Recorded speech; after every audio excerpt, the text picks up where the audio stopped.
Everyone, it's yours Cuddly, Kitwana. I can't believe it's already 5 years since the last big wave of Lion King toys and merchandise, and that was all the way back in 2019, when at the same time the animated classic celebrated its 25th anniversary and the first live-action Lion King movie released. And today we are looking back at the toy from this time, from 2019. It's the Talk and Roar animated Simba Plush, of course celebrating the 25th anniversary of the animated classic. It comes like this, beautiful big open box, and if you now say to yourself, I have seen a very similar toy a couple years before, then your mind isn't playing tricks on you. It's definitely right, because the Talk and Roar Simba is based on the Leap and Roar Kion, which was released in 2015, also manufactured by Just Play. And you can definitely see it's the same box, the plushies on the same platform, the same animatronic platform actually. I put them together like this, you can clearly see the similarities. And there was also in summer 2019 was the third version of the same toy, celebrating the live-action movie with the live-action version of Simba. It also had similar animatronic features like the Talk and Roar and the Leap and Roar Kion. So while Just Play has used the same animatronic base platform for all of the 3+ toys that I have here, they still made some changes and actually some improvements to the Simbas compared to the very first Leap and Roar Kion. One of the differences is that the Simbas do not have the leaping feature, so that means you cannot push down on their back and adjust the rear legs accordingly for it to bounce forward, which is a good thing because that gives Simba a lot more stability, and it's one thing less that can break during play. I have seen many broken Kions, unfortunately, and another issue that actually caused to break these Kions was that the Leap and Roar Kion solely depended on its nose sensor. So every time someone would pass by in the toy store, Kion would go off and do his roars and his sounds and move his head. And since Just Play used very, very cheap internal components, they would often break before they even got sold, and that is also why they weren't able to sell them very well. This toy was actually a big flop because A, they made way too many of them, they overestimated the demand and the popularity of the Lion Guard, and B, simply because it was very cheaply made and already broken before it sold. I remember Toys R Us, back then when it still existed, they were trying to throw out the Kion for just $5 and still didn't help. They still had to trash a lot of them. A lot of them were going to landfills. Most of them, of course, with broken action features. So they definitely learned from that mistake and improved these Simba plushies a little bit.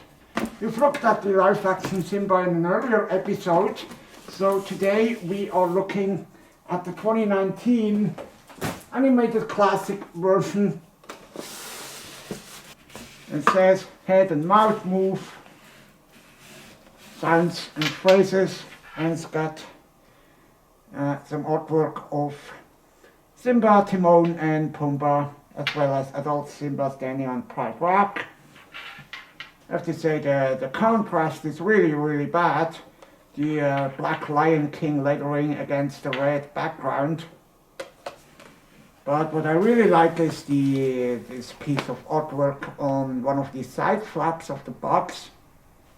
You can see 3 lions, 3 times Simba in the same piece of artwork. And then on the back we've got some more stuff. We got a big photograph of the prototype. Just Play tends to go pretty deep with everything. You can see where it transitions from the actual glass to a digital background that they used for the product photograph, and also this description. I think it just took them 1 minute to think of it. Simba's destined to be a mighty king from the moment he's born. Well, of course, that is not a very elaborate description of the whole story.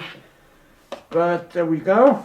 I find it interesting that here on the bottom left, this is actually a sticker placed over everything. So I wonder if the prototype toy was intended to have a different feature than what's described here.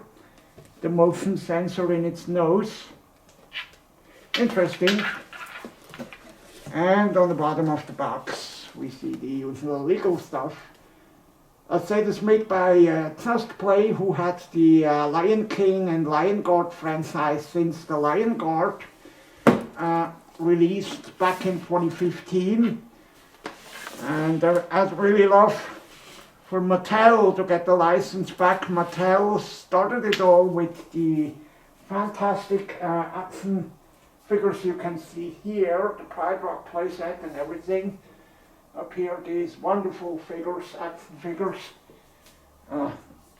long time ago.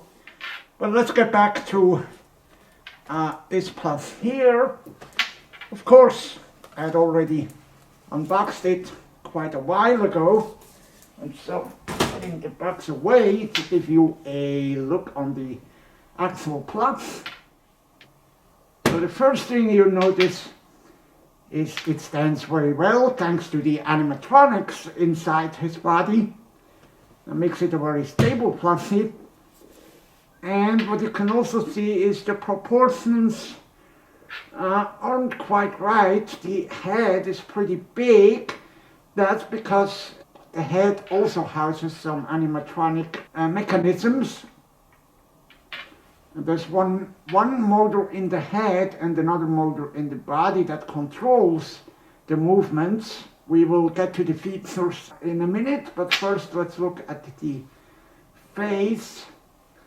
You can see he has plastic pupils as part of its eyes and some really nice embroidery with a glittery yellow thread that's done really nice, and it's actually very screen accurate.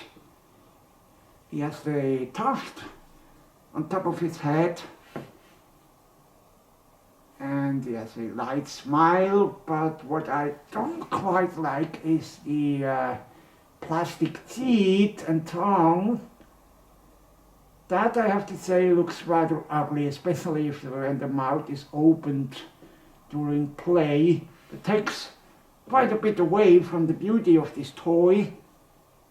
It's got big ears that are appropriately sized, and I'll give you another look from this side. You can see the head that's a little bit too large, but other than that we have a beautiful Plush. You can see they even took the effort to stuff the tail. That's something that you do not always see on nowadays plushies. Quick look at the tag. You can see Tod Puppy is actually home in Broward County, Florida.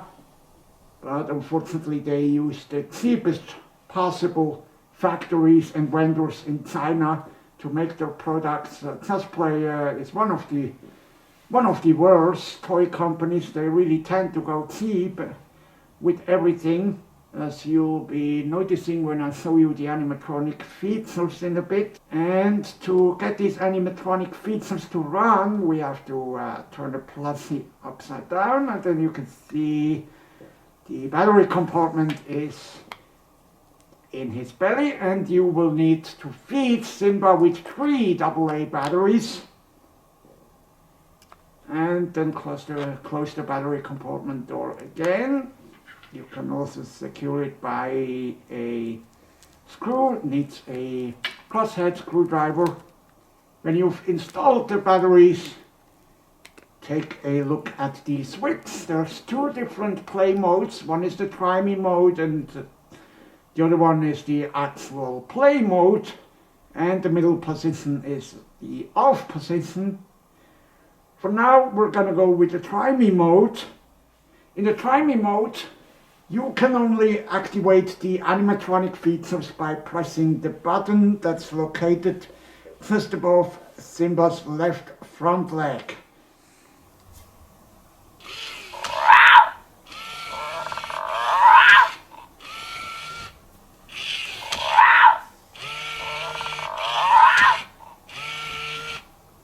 So the only thing it does in try me mode is that characteristic. I'm still working on my roar. It's actually the original sound file from the movie. I think that's rather cute, but the cuteness is taken away by the way too loud servo motors that are located in this body. That's too bad. The toy industry still depends on these very cheap motors. It would absolutely be possible to use quieter motors, and it would not be much more expensive. Okay, and then we switch to the actual play mode. And the actual play mode activates the sensor inside Simba's nose, which is very neatly hidden underneath the Plush, but it still works pretty well. Let's watch and listen what Simba is able to do now.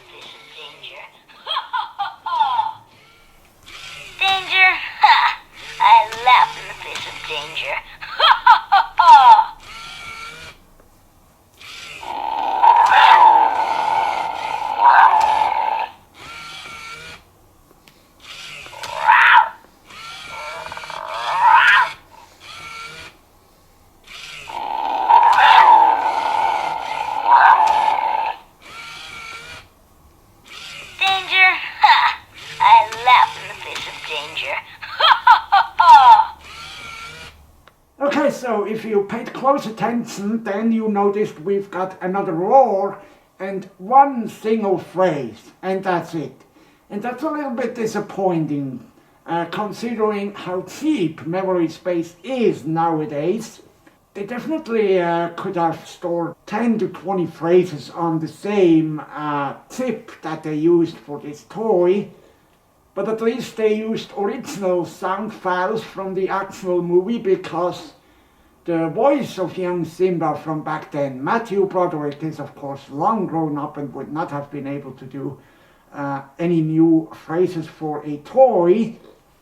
So if you are a die-hard Lion King fan like I am, then you remember this quote of young Simba. It's from when he was together with young Nala in the elephant graveyard, and right before the moment where they encountered the hyenas. That's a nice appropriate touch for this toy, but as said, I would have expected a couple more phrases to be included. Basically, out of the 2 other animatronic plushies that Just Play has released, this one's actually my favorite. It's appropriately sized, it's very screen accurate, despite the proportions aren't quite correct. Simba measures 13 by 13 inches, that's 33 by 33 centimeters, so it's a really nicely sized plushie. And back in 2019, it retailed for, I remember, around $20 to $30.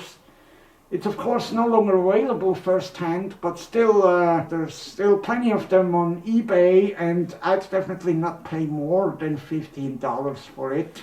And I think I can already predict what we are going to see for the summer 2024 Mufasa live action. I think they will release a Mufasa that will look like the Simba, just with a mane around its head. Take my word. No, I do not have any insider information, but I totally would not be surprised by Just Play if they go that cheap. They just make this Simba again and throw a mane on him and then call him Mufasa, and that's it. And that's it also for today. Thank you so much for watching this episode of Kitwana's Toys. I have another Lion King toy coming up in the next episode. Goodbye.